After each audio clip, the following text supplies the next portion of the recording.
A lot of members feel they can never get anyone at ACTRA when they call in. They feel like they send in an email, they call in, it goes to voicemail. No one answers me when I call into ACTRA Toronto. I've heard that for the 30-ish years that I've been a member. What do you say to that? What is your response? Yeah, I mean, it's it is a problem. We are staffed with people. They are human beings that put in a day's work.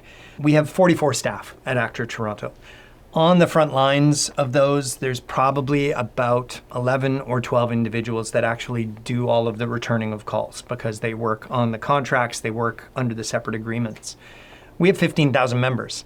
12 into 15,000 is suddenly more than 1,000 individuals per staff person. You can imagine, even if only 50% of our members need assistance at any point in time, that's a lot of phone calls to return to. We get back to everybody as fast as we possibly can. And quite honestly, if you don't hear back, follow up. It is well within your rights to follow up with us. We are more than happy to hear back from members at all times.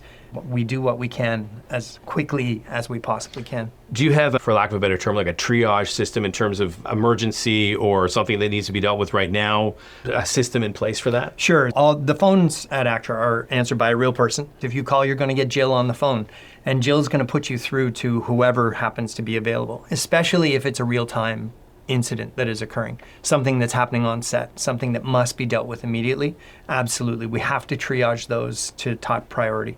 And going back to this idea of you have 11 people looking after over 1,000 people, basically, has there ever been any thoughts of how do we expand on this? How do we get it so that we can speed up the process so that members don't feel like they're being ignored?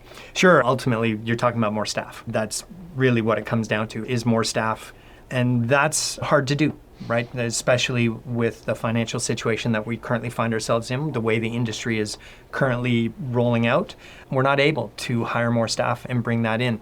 Are there other technological things that we could look at? Absolutely. I think that is our goal, is to find some technology that doesn't replace people, but does maybe make finding questions that you may have easier. Something like that. Like an FAQ that's a bit more intelligent kind of thing? Yeah, so that sort of, we're not talking AI, but we are talking about just the ability to have a very smart search function on a website, for example. Make it super easy to find the information that you need quickly at your fingertips. And is this something that's in the framework right now, or is it being researched, or are you going to a company that's researching to put this into our systems? Yeah, so as part of our behind-the-scenes IT build, we have a new system that is being developed that will become part of the website, that will hopefully make a whole lot of member engagement with us easier. Finding numbers about yourself, looking at your work history, tax receipts, all of those sorts of things will become much, much easier.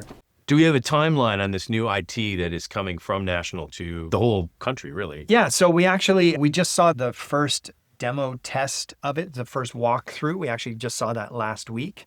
If anybody that's ever developed an IT system, this is a major database for 30,000 members across the country. It's a big project. Yeah. So I would suggest we're likely going to be testing this through till the end of the first quarter, March of 2026. And at that point, we will then start to do the kind of in-house testing with the staff here as we then transition over into the new system. I'd say by summer of next year, we're going to be... Members themselves could actually access it. They will start, yeah, for sure.